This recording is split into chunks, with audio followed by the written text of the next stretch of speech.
Hello and welcome back to the Self-Wealth Real Estate Podcast with your host, Luke Boron. Today I'm interviewing Bill Allen. Now, Bill is a mentor of mine. He runs the 7-figure flipping mastermind, which was the first mastermind I joined. And I was a member of that for years and learned a ton, grew my business a ton through it. So Bill has been a mentor, given me a lot of advice over the years. I've learned a lot from him. He is a tenacious guy, does a lot of interesting stuff. He talks about his owner finance he's doing all through Kentucky, apartment buildings, mostly through Tennessee, has, I believe, almost 1,000 units. And he also, owns part of a flipping business and ran a flipping business for many years. So Bill's got a wealth of experience, just a really great guy, retired Navy pilot as well. So I think you guys are going to learn a lot from this. Thanks for listening as always, and take care.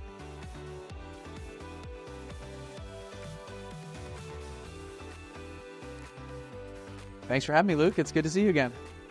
It's great having, a mentor of mine that I've learned so much from over the years on the show. So tell me, Bill, and tell the audience, how'd you get into real estate and what'd you do before real estate? Well, before real estate, I was flying airplanes and helicopters for the Navy. So I was an active duty pilot. I had an engineering background and then jumped into the Navy full time. So in 2003, I got commissioned in the Navy as an officer, and I just kind of bounced around. I moved from city to city, every 8 to 12 months, something like that. And I got to fly really cool stuff.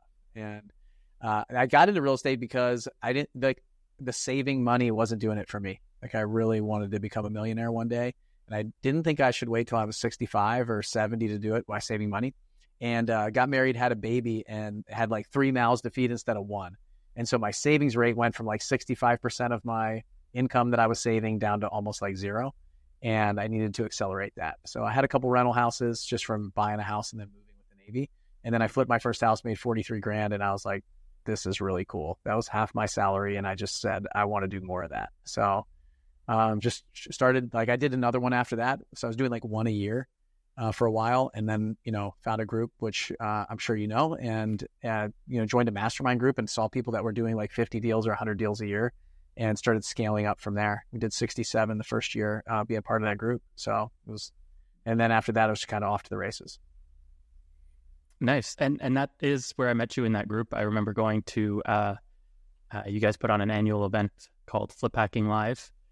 And I was flipping at the time and had kind of solo. It was me, I think, an assistant and one acquisition rep. And I was kind of, how do I scale this? How do I, I figured out a good amount of scale on my own. And so it wasn't about, for me, it wasn't joining the group to figure out how to flip a house, because I knew how to flip a house. I knew how to flip. I was wholesaling. It's more how do I hire? How do I train? How do I scale? How do I grow this into more of a business? So I don't need to be working in all of the day-to-day always. And that's when I joined the group. That's when I met you. I met you in October of 2018 is when I met you. Joined the group there. And then, we went to Keystone together in 2019, and then went to South Africa together, went on a safari together in 2019, in spring 2019. That was a really cool trip. We sat on the same safari Jeep, almost got eaten by a pack of lionesses. Yep, that's right. When they finished with that warthog, I thought for sure they were coming after us. Absolutely.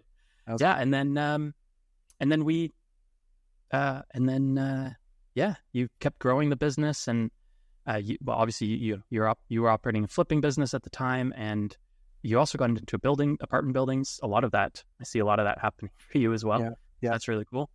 But yeah, I mean, you and the rest of the organization, 7-figure flipping, helped grow my business. It's a mastermind group for those who don't know. And you learn from, the coaches in there, but you also learn from the other members. So that was part of the value of being in that group. And I was in that group for many years. I can't remember how long, but many years. And yeah, so I thought that was awesome. Now you are less involved in the flipping business now. Tell me about how you transitioned, what you're up to now in real estate and what you do there. Yeah, after running my flipping business for 2 or 3 years myself, I brought in a COO. His name was Nate, and Nate kind of ran the company for a few years. We kind of grew to about 200 deals a year around, it was Pensacola, Chattanooga, and Nashville, Tennessee, for those that are familiar with the southeast of the U.S. And Nate ran the company, and then we came into a transition. It really was like during COVID. During COVID, like everything paused for 3 or 4 months. Now you're looking back like, oh, I should have bought like so many houses around that time. Prices went up and up and up, right? But at the time, people were like freaking out. Like I was having to make payroll without any money coming in for like 4 or 5 months. Like nobody was selling their house.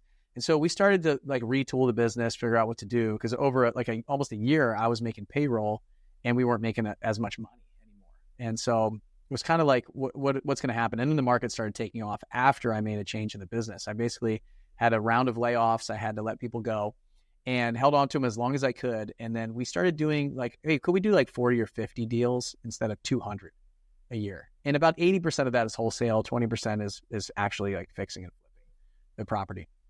And so we did that, and Nate wanted to do other things. So me and him started like buying apartments together, and we started buying houses in Kentucky together. And he went on to start another company that we are still partners in. And then I had a couple options. So at that point, I either had to jump into the business again and run the company. I had to sell the company or shut it down, which I didn't want to do. Or I actually got some advice at one of my mastermind groups that I run. I asked the group, what should I do? And they were like, well, you could bring in a partner. I was like, no, don't want a partner. I don't want partners. I don't want to do that. And then I started saying like, well, what if I could find the right person? What if I could find the right person around the company? And I've always been the decision maker. Like I always want to own all the decisions. But what if I could find somebody that I trust that could make the decisions? And I take a minority share ownership. And that's what I did. I brought in a partner who took a majority share ownership of the business, and I took a backseat as the minority share owner.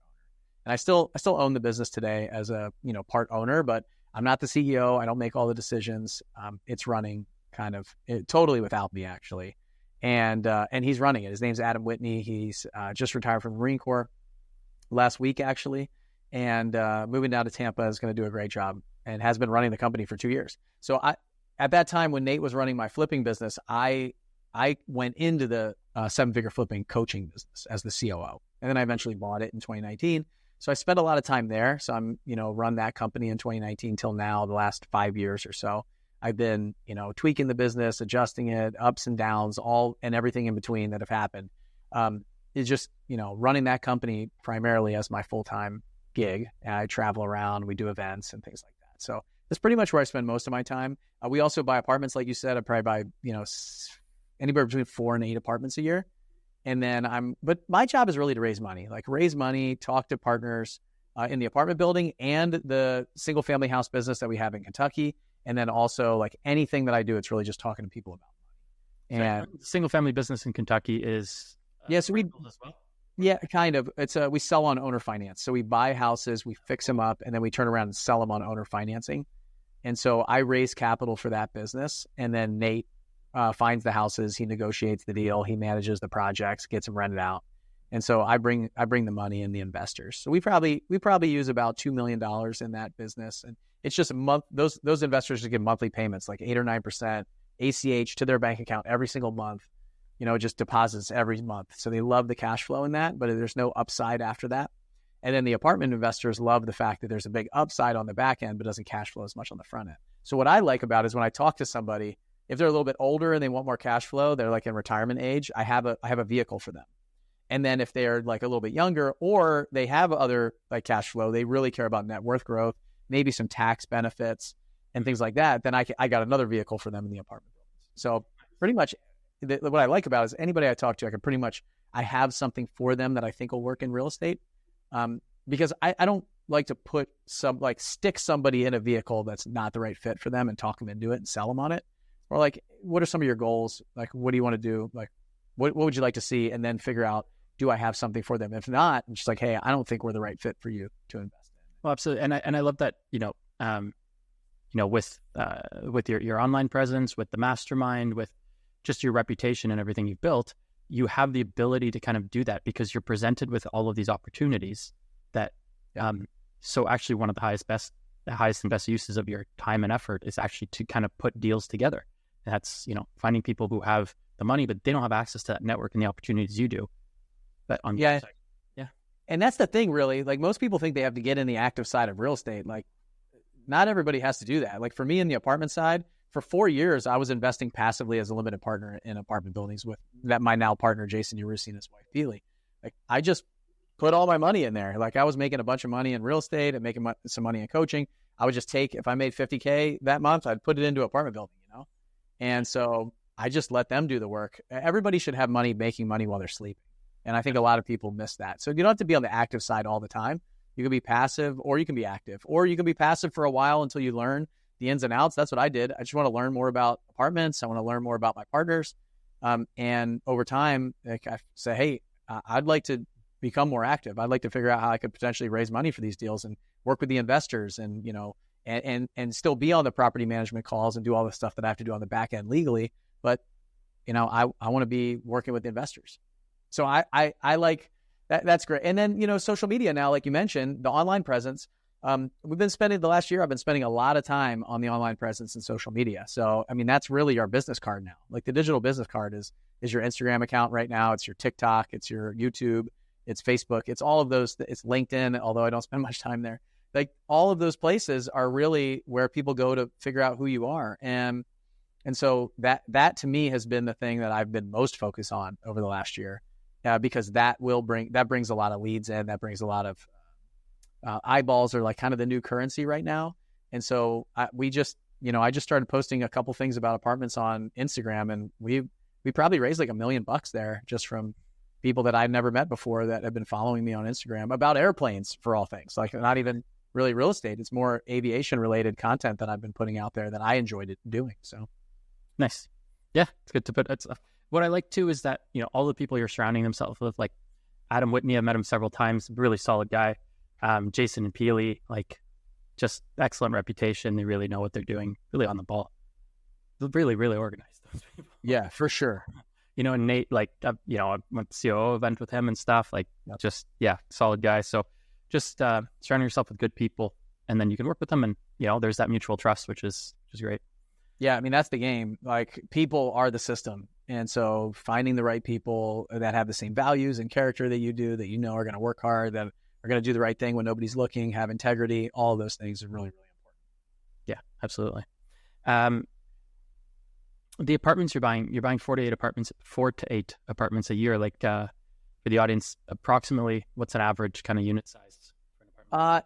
It was probably like 50 to 150 in the beginning. So it's kind of like our sweet spot of where we were. Now we are kind of in the 200 to 500 range. So like we closed a 290 unit. It was three buildings put together. So 155 unit, like 120, like a 70 some. So like put those three together at 290 units together. And then this next one that we're buying this week, actually, we close on Thursday, 355 units.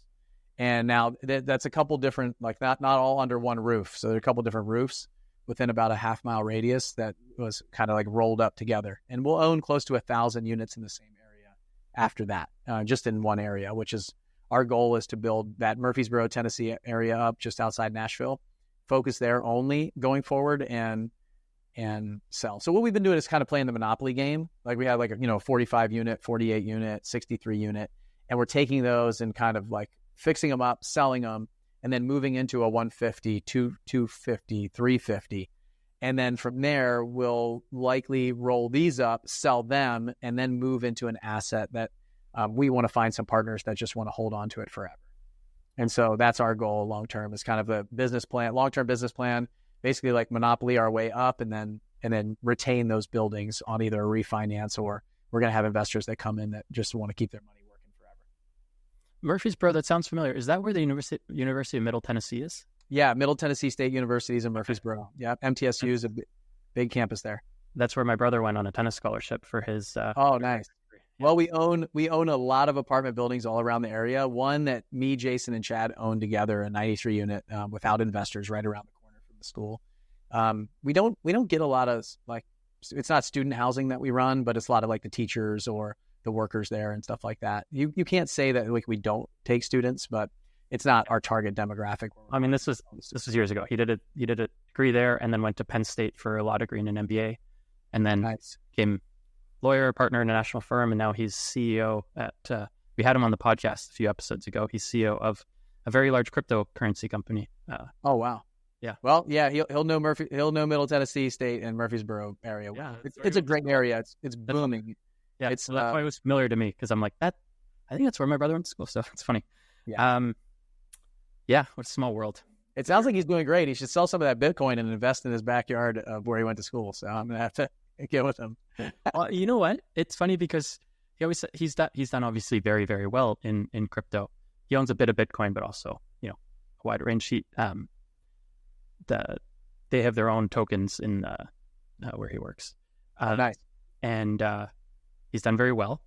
And he always says it's a bit surprising that none of his other, because my parents had six kids, so none of the other 5 siblings really got into crypto. With him being, like, when he was a partner at a national firm, he was expert in cryptocurrency law, right, or in blockchain technology. That's what he specialized in.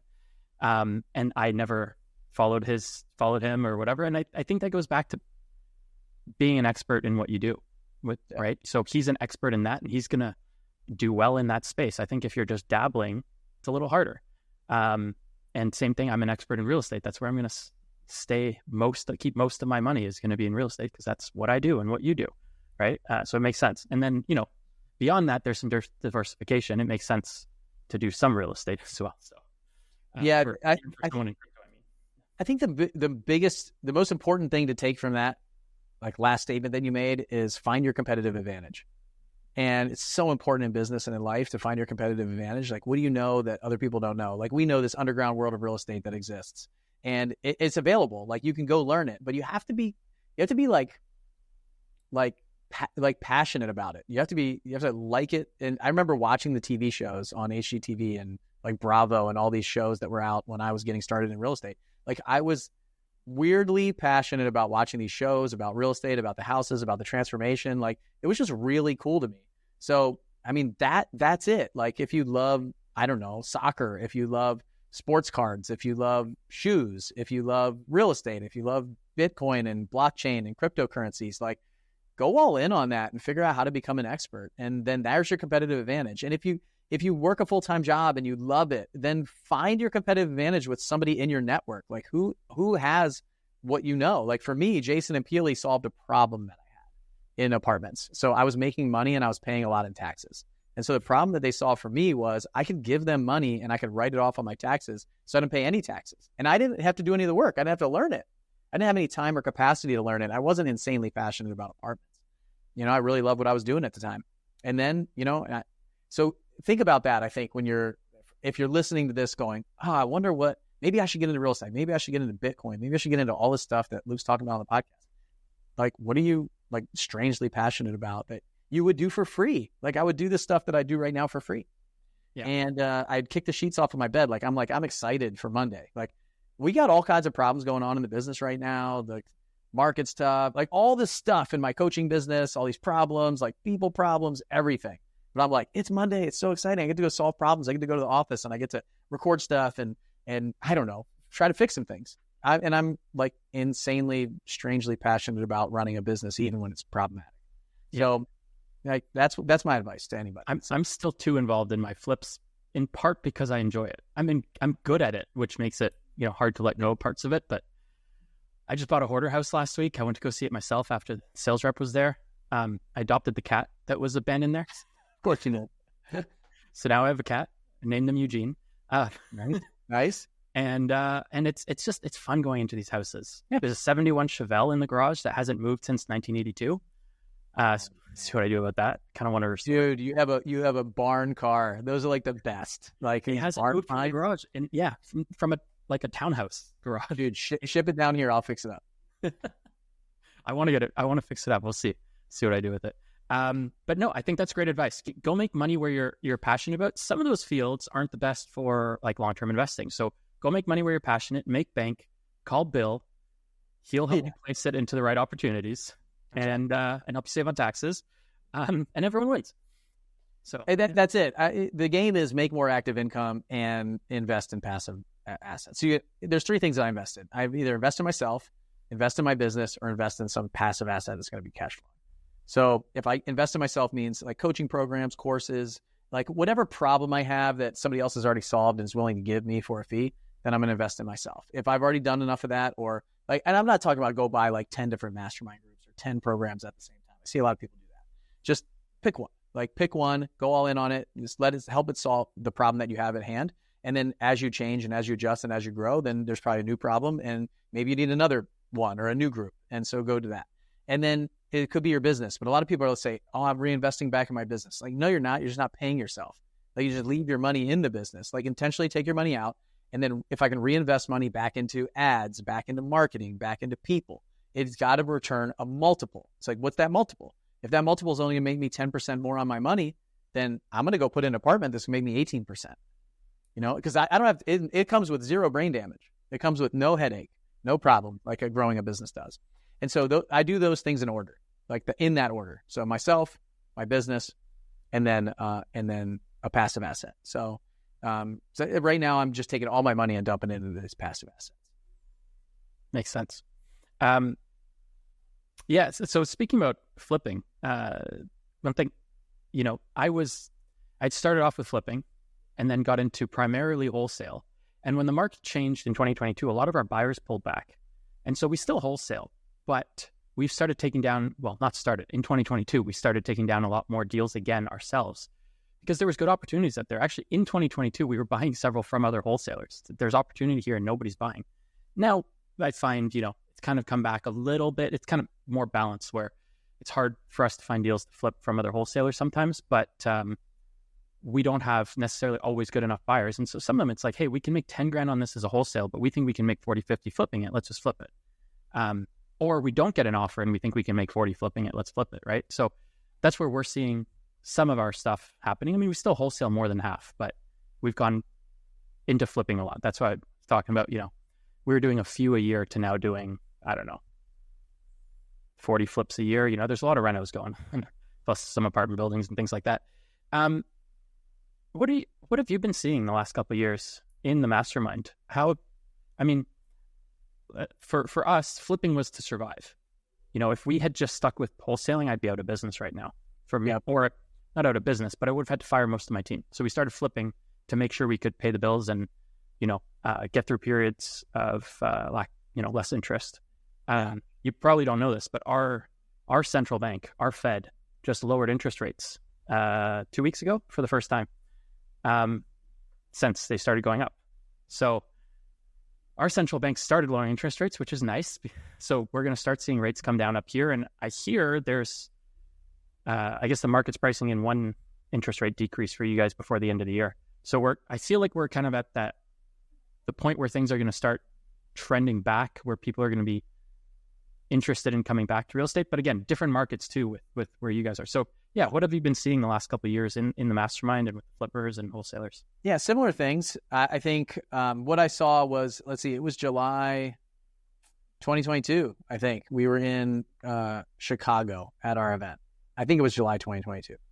And time passes really fast. I can't believe it's like 2 years already. But yeah. I remember that was a meeting where we were like, people were starting to get nervous, right? That was the time where I was like, look, if you can just like stay the course during this time of increased rates, you're on the backside of this is going to be really, really good. But you have to get your business, like, it's like just survive the gap, we called it. That was the quote of that week, survive the gap. And that gap, we don't know how big that gap's going to be or how long it's going to go on, but you just got to survive it on the back end. You're going to be doing really well. And so we had some people that obviously fell into the gap that had like a ton of houses. They were going over budget. The market was saving them before and it wasn't anymore. So they were like, oh crap, you know, I'm now sitting here with $800,000 of losses or something with all the projects I have going on and are digging themselves out. But the majority of people survived that gap. And the way they did that was exactly what you said. You got to figure out, like, the cheese moved, right? So you got to figure out, like, what strategy are you using? Because you can make money in any market, like up market, down markets, sideways market, like just flat market. With the right strategy, you'll make money. And so we got to the point where you have to like squeeze all the juice out of everything that you got because there's still not a lot of inventory.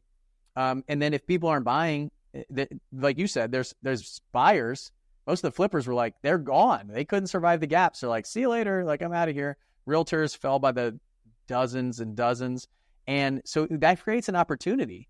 And like you said, there's still people that are buying houses. You just got to figure out what they want. It's a supply and demand equation. It's that simple. Mm-hmm. So you figure out what side you want to be on and how you want to pivot your business. So like I'm in the middle of this right now. My coaching business, 7-figure flipping, I think we could all agree that there's probably like I don't know, 100 times more coaches in the real estate world and mastermind groups and all that stuff than there were in 2019 when I bought the company from my mentor. There's probably like a handful of them that you could join. Now there's like, I don't know, you can go to YouTube and find 1,000 of them, or Facebook. But the same number of buyers, right? Same number of people that want to start a real estate business, maybe even potentially less in the short term. Before? Yeah, sure. I would say less. Like when the market's going crazy, everyone's like, oh, it's so easy to make money in real estate. Let me join this group and learn. Yeah. And, only the most serious people are looking for a group to join right now. Are you a savvy real estate investor looking to maximize your profits? Well, if you're buying properties off the MLS, you're not making as much as you could. The most lucrative way to boost your bottom line is by acquiring investment properties off market. By buying privately off market, you're able to save tens of thousands.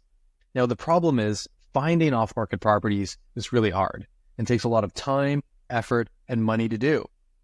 Bliss is your number one source, delivering exclusive deals that you will not find on the MLS directly to your inbox.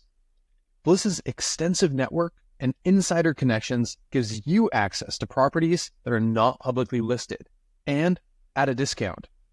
We've helped hundreds of investors across Ontario and BC source the right properties at the right time for their portfolio. Buying assignable purchase contracts through Bliss at a discount helps facilitate higher returns, lower competition, and deals that align perfectly with your investment goals. From start to finish, Bliss's world-class team of real estate professionals makes the process seamless for all investors. If you're ready to elevate your real estate investment strategy, visit us at offmarketbliss.ca to join our buyers list and start receiving exclusive off-market deals directly to your inbox. The most profitable opportunities await, and they're exclusive to you and our valued buyers list members. For your next project, check out Bliss, the go-to source for off-market deals. Right. And so you get to a point where, but honestly, like now is the time. Like when it's hard, when it's challenging. So the interesting thing is most people buy like a program or a mentorship or mastermind group to kind of like beat on their chest and talk about how awesome they are. But really when you need it is when things are tough, And that's usually when people like, sail into the sunset, they stop, they're like, hey, we can't stay here, those kind of things. But to get back to it, it's really just like, when I look at that, I say, okay, what we were doing before is not working as well as it was before. Why is that? So how do we need to change the business, the entire business? How do we need to pivot? And when you have a big company, it's like, it's a challenge. It's like a big ship moving in one direction. It takes a lot of force to move it one way or the other. But you've got to figure out, what people need, what people want, those kind of things, and what's working in the industry, and potentially what's going to work in the future, so we can get started now. And so I think that's the same thing that I'm seeing in the real estate space for our clients, the people that are like our members in the group, is if they were wholesaling before, they are looking at potentially a flipping model or a wholesaling model. Same thing as we have a lot of people that Airbnb their properties. And when loans change for Airbnbs, a lot of there was like a flood of Airbnbs and short-term rentals on the market. They weren't seeing as much revenue. And so they might have had to shift to like midterm leasing to nurses and things like that, or insurance. They found an insurance hack that insurance companies are, renting houses for 3 months for their people that house burned down or flooded or something like that. Or they might be long-term leasing these houses, or fixing them up and selling them into the marketplace. So it's just, I'd say the biggest thing that I could recommend to anybody is you have to be flexible. And then also don't get so fixated on this is what I do that you're not willing to look at other options, because that's the biggest thing. Like, what are the options? What are the, which direction could we go? And then make an adjustment and tweak it. So a perfect example, I've done, you mentioned this event, Flip Hacking Live. We've done it for 8 years. Like this is our 9th year coming up in October. And coming up, there's something that's going on in the United States in October of this year, which you guys may have heard about. It's an election. And so I'm looking ahead going, why do we always do this event in October? And the answer was because we always have.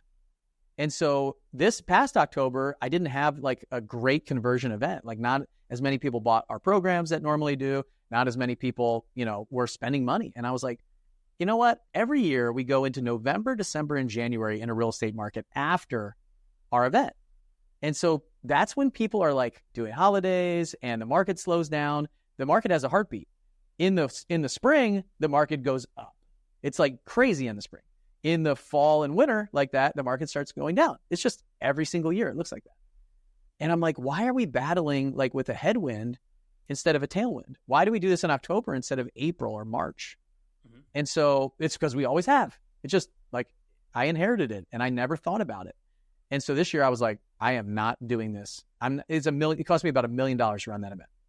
I'm like, I'm not putting up $1 million before the election, hoping that people show up and spend money because I know what they're going to do. They're not going to spend money.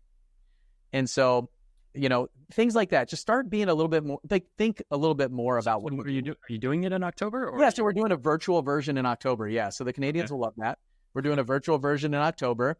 And then, well, some of the Canadians will love it, but a lot like to get out of Canada and come to like Florida or California. Somewhere warm, yeah. Yeah, and then what we're talking about doing is making a pivot and transition to do it in person again in March or April of 2025. So a virtual version where I don't have to spend as much money, and we still can put on an amazing event. Like our virtual event in 2020 was incredible. We just did a virtual version of our multifamily event, and it only cost me a couple $100,000 instead of $1 million. And so not as much pressure on it. And then we can also change and, do the event 6 months later in person. Because you can't go 18 months as a company without our big conversion event, because that's how our company runs. No, I think that makes a lot of sense. That's cool. Yeah. Where are you going to do it in spring of 2025? I don't know. We haven't gotten that far. I will tell you in November of 2024 after the event. So we'll see how the event goes. And then I'll be able to, pull a room together, find a place. I'm confident that we can find a great location for March or April of 2025. But I want to see how it goes. I want to see how the people respond in October before I make any big decisions for a company. Because if I announce it now, we start selling tickets. Next thing we know, it's like, I'm stuck. I got to do it. So the biggest thing that I'll tell any business owner listening, especially in real estate, is be willing to make a change and an adjustment. And don't let what you've always done be the thing that you always have to do as the market changes. So yes, Luke, to answer your question in short, yeah, I've seen people have to pivot their business. I use these 3 words: hypothesize, test, pivot. So what do I think is going to happen? So like I have a hypothesis for October of this year for our Flip Packing Live event. I'm going to test it, and then I might have to pivot. If it goes really well, like maybe I keep a virtual event in October. I don't know. I honestly don't know what the direction is until we test it. And then we're going to have to pivot from that. I think I know, but there's people that love virtual, and there's people that love in person. Yeah. So, and every time we have an in-person event, people are like, can we get virtual? Is there a virtual option? What is it? And so we're not going to make everybody happy. Same thing in your real estate business. Figure out what's best for you and your company, and then make an adjustment and just kind of test it as you go. Yeah, that's awesome. No, I think that's really helpful. A lot of people need to adapt, and you do see, like I've seen people do very, very well through this time. Like some people have been able to adapt where everyone else couldn't, or where others couldn't, and they've done very well. And I do find parts of my business now need to be run better than they were before, because we don't have a choice. Yeah. There was parts where it's like, well, this is easy. We can just operate it this way. And now it's like, no. We need to find a way to monetize this part of it or do this side. So there's parts that are being run. I mean, there's probably parts that are being run worse, to be fair, but there's definitely, I feel like you need to run your business better at these times. So it pushes us to improve. And as the market improves, we're just going to have a better business coming out of it. So, yeah, I look at this as, I call it this peacetime CEO and wartime CEO. Yeah. So like, I feel like I was a peacetime CEO in 7-figure flipping for years, like 2019, 2020, 2020. 2020 was interesting. When COVID hit, I definitely had to become a wartime CEO and jump in and make pivots and tweaks. But on the back of that, we had this COVID effect that, our expenses went way down and our profits went way up. And so I just kind of turned into a peacetime CEO again. And then over the past probably like 2-3 months, really since Flip Packing Live. So really since like October, November. So it's way longer than that, actually, looking back. I've had to become this wartime CEO of, I had to do some layoffs. I had to make some adjustments. I had to make some tweaks. And I'm constantly having to figure out how to get back involved again. Like really, a lot of times, like the decision-making and problems, they like move back up levels when you go into these wartime CEO positions. Like I actually have to take back decision-making a level or two from the staff. I have to say, when you took over, you didn't just take it over and leave it as is. I remember you putting in the work, creating all the new content, new videos, just kind of revamping everything to make it. But it was a good time to do that. Like it was a good time in the market to do it as well. But you definitely didn't just lay back and let the market carry you kind of thing. I wanted to move to the next segment of our show where we talk about the best and worst deals you've ever done, or your favorite and least favorite. Do you have a favorite or best deal you've ever done? And of course, I always think we learn best from the mistakes or experience of other people. So that's what I'm hoping our audience can learn from us. Do you have best or favorite deal? Yeah, there's actually two that come to mind, and I'll be quick with them both. One is the first flip that I ever did, and I think that was I made $43,000 on this. It took me 6 months. I was a full-time active duty pilot. We had a baby at home. He was like, I don't know, 9 months old probably. And I was in there doing some of the work. I found my first contractor there. He did an amazing job. I tried to, save some money by doing some stuff myself.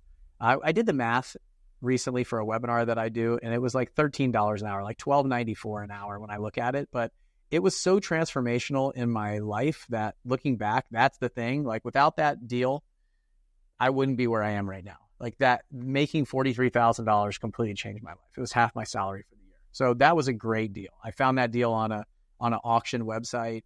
There was a foot of water in the basement and active termites eating the floor when I walked in after I bought it. I found out there was a load-bearing wall in the basement that was missing when the HVAC guy would not install the furnace down there until I replaced the wall. And I was like, he called me. I was at work. I was like, what are you talking about? What wall? He's like, there's a load-bearing wall that you removed in the middle of the basement. I'm not going back in that house. It could collapse and I'll die. I was like, I don't know what you're talking about. I didn't remove any wall. And sure enough, went there with somebody who knew the structure, like structural engineering, and was like, yeah, there's a load-bearing wall that needs to be here. I was like, oh, crap. I've been in here like 30 times, like wiring the basement and stuff. So like, you don't know what you don't know. So that was a great deal for me. And then the next one was my first ever wholesale deal. So I was in Pensacola. I was marketing for like 4 months with no traction, like no deals. It was 4.5 months before we got this thing under contract. And I got it under contract, and there was this guy named Tony Chen, and he's in Pensacola. I still remember him. In fact, he reached out to me about one of our apartments like last week. I haven't talked to him in years, but he had some like Chinese family it was like a little bit overpriced, but he was a realtor. He wanted to make a commission. He had some family that wanted some rental properties from China, and they ended up buying this house. I made $10,000, and it was like, and that was the catalyst, because after that, it was like 2 deals the next month, 3 deals the one after that. And that was the belief shift. Both of those were big belief changes in my experience. I've never made like 400,000 or $1 million on a house before or anything like that. Like I don't have any big deals. It's all been singles and doubles pretty much. Well, I'm sure there's some big ones in the apartments, but yeah, well, I love what I love about that is that, probably that first flip, you learned a ton, even working for $13 an hour. You probably learned a ton about like that then helped you manage future ones and understanding how to talk to contractors, and sometimes understanding that it's not as easy as what you might think. Otherwise, just wire this. Like, well, then you end up messing around with this, and that doesn't work. And yeah, so understanding that alone could have been so valuable. But yeah, what you're saying is the belief, the proof of concept. Like, oh, this actually works. Yeah, in both situations, I got paid to learn. Like, where else are you going to do that? You're not going to do that in school. You're not going to do that in college. College is, tens and hundreds of thousands of dollars. And then you come out hoping that you can pay off your loans in 5-10 years. That's why I love this business. It's insane. Yeah. And all the proof of concept there allowed you to, use that as a launch pad. Yep. Or a runway. That's right. That's exactly right. To build all of the rest of your businesses on. So that's really awesome. Let's talk about the worst deals or your least favorite that you've ever done. Oh, I got one for sure on that. I bought this house in Pensacola. The people had won the lottery. And so in true lottery fashion, they've made like millions of dollars, but then they got like a $650,000 tax bill. And they had this house. And, I still remember why I bought it. I'm insanely competitive. And there was a realtor that they were like, I don't know if we'll go with the realtor or with you. And so I just like kept negotiating hard. It was a seller finance deal that I was putting together. Like they were leaving money in. I brought a lender in that I was going to give them some money to pay their taxes, and then they own the note. They'll hold the note for 0% interest for like 6 months. And it was a big house. Like first time I ever did like a nice house in Pensacola. Pensacola is pretty much $150,000, $200,000 like median home price. This was like a $750,000, $800,000 house. And they'd put hundreds of thousands of dollars into it, the marble tiles and all this stuff. We still went over budget. It took too long. And there was a railroad track running through it. Like it's right on the water. It was on the bay. And so there was a dock and there was a pool. But to get to the dock from the pool, you had to go over the railroad tracks, right? And so even, you know Terry Berger. Terry was going to be a lender on this house. And he's like, I'm not lending on that house. It's got railroad tracks. And I was like, what are you talking about? He's like, it's a non-negotiable for me. I won't lend or do a deal with railroad tracks. And I was like, oh, okay, I'll put your money on another house. And I did it anyway. And so this house was on HGTV. There's a show called Beach Hunters. I think it was called Beach Hunters. And okay. Our show was on, our house was on the show. It was one of the three houses that the couple was looking at. Those shows are totally staged, by the way. They already bought the house. They already knew. They just needed 2 other houses that they could look at. And like, so they were years like, oh my God, train tracks. Yeah, it was a little bit of it, but no, they loved the house. They're like, oh yeah, I think we can see ourselves living here. It's so amazing. And yeah, the railroad tracks just really, that was the thing that stood out and it was, the reason I bought it is they don't even use them anymore. They use it like once a week or twice a week. Like here's the schedule. Like they don't even run a train on there anymore. Mm-hmm. And people just, mostly families, kids, stuff like that. And so I learned a lot on that house. I ended up losing $70,000 on that house. So we had our company Christmas party there. I held it for a long time. It was basically like my house. We went and swam in the pool, me and my kids and stuff. But it just, that house still burns. I wrote about it in my book, but the lenders didn't even know. We had made about $150,000 that month, lost 70, so I still made 80,000 that month, and paid back the lenders. They had no idea, probably until they read my book. So Andy was one of the lenders on there, and one other guy that was in the military with me. So yeah, they might still not know if they hadn't read the book and put 2 and 2 together. What were the lessons learned on this one? Just a couple things. Number one, I didn't need to over renovate that house. We definitely did. I probably could have just like cleaned it up a little bit, slapped it on the market, and done fine. The second one is your contractor that does your $150,000 houses is probably not the contractor to do your $800,000 house. The third one is I like to stick to these median home price houses, first and second time home buyers. In an area like that where you don't have as many buyers for the property, the challenge is they're looking at like 10 other ones and they get their pick, And so, it has to be just right and perfect for them or they're not going to buy it just because there's so many other houses that they could buy.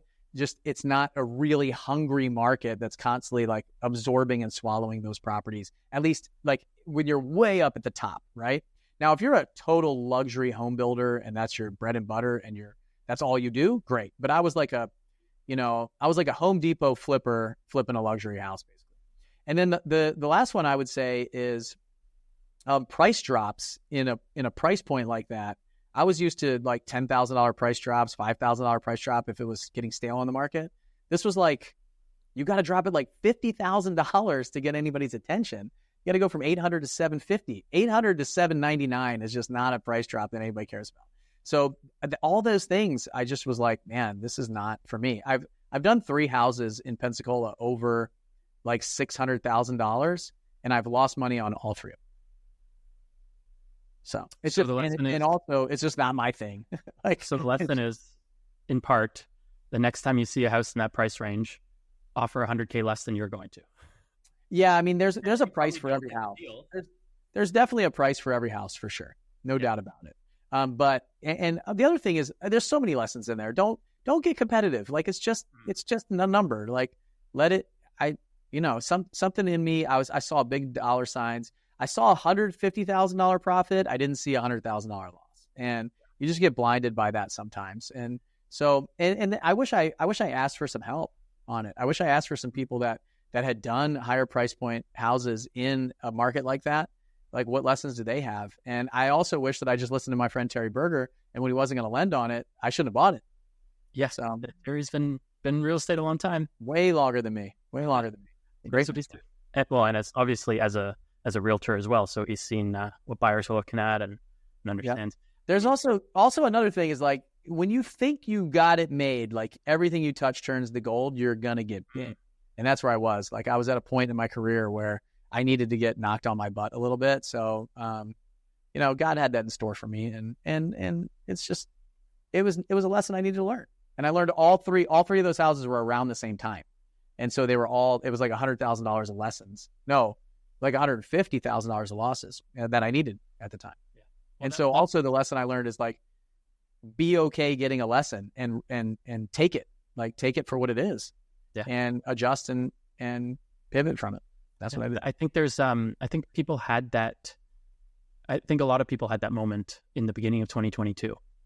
The market was so hot, things were going so well. They're probably selling their flips for, top dollar, et cetera. Then interest rates start climbing, and they have overpaid for properties because they think everything they touch turns to gold.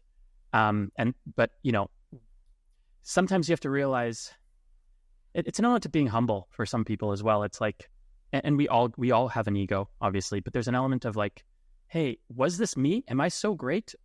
Maybe I'm pretty good, but there's also an element that like, hey, the market's been helping me too, so I shouldn't expect that this is all me. And if the market changes, I'm going to be in trouble.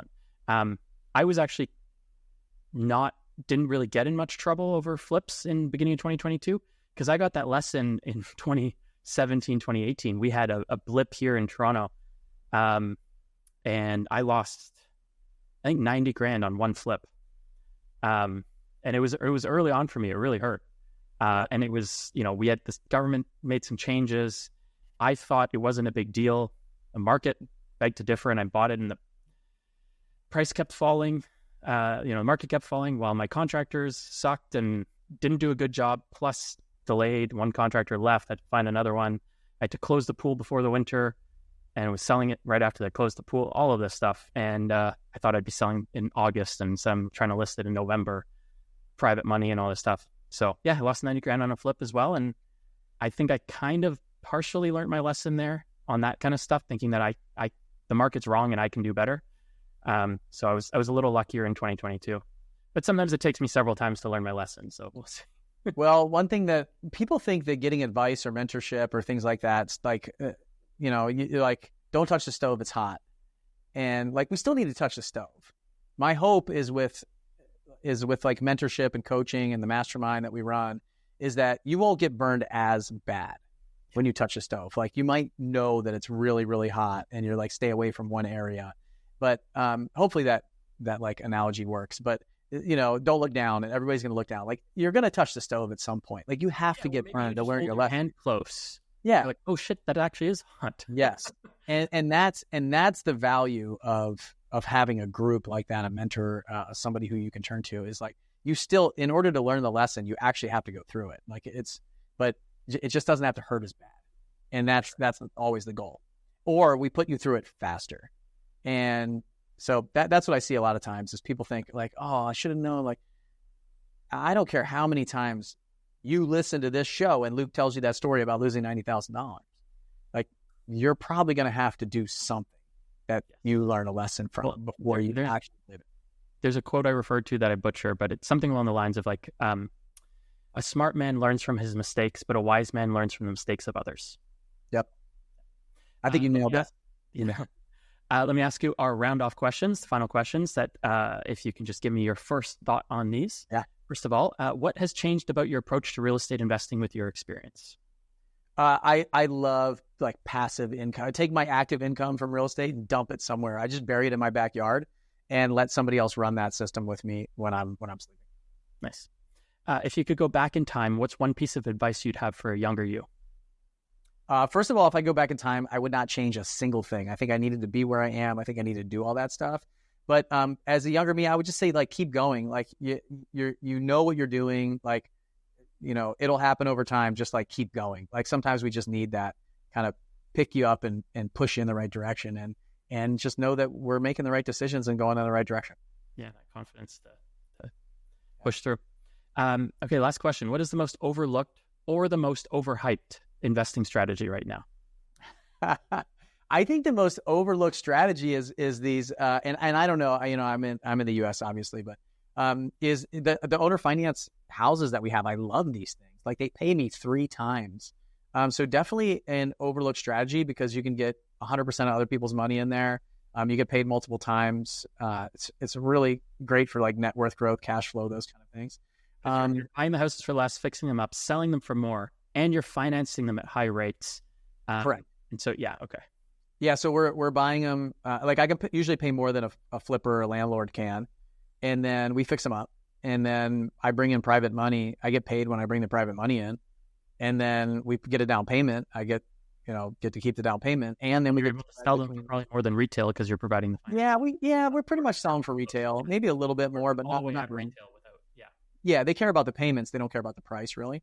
And then we keep the difference. We keep the spread between the monthly payment to the lender and the monthly payment that we get. So, and then the most overhyped, I don't know, maybe like a year ago, I'd probably say short-term rentals, maybe still is.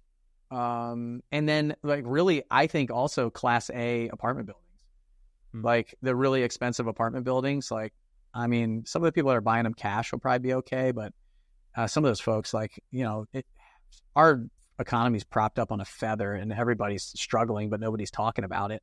So those people in Class A apartments are going to move down to the Class B and the Class C, like in Route R apartments. So the blue collar stuff, the mobile home parks, that kind of stuff.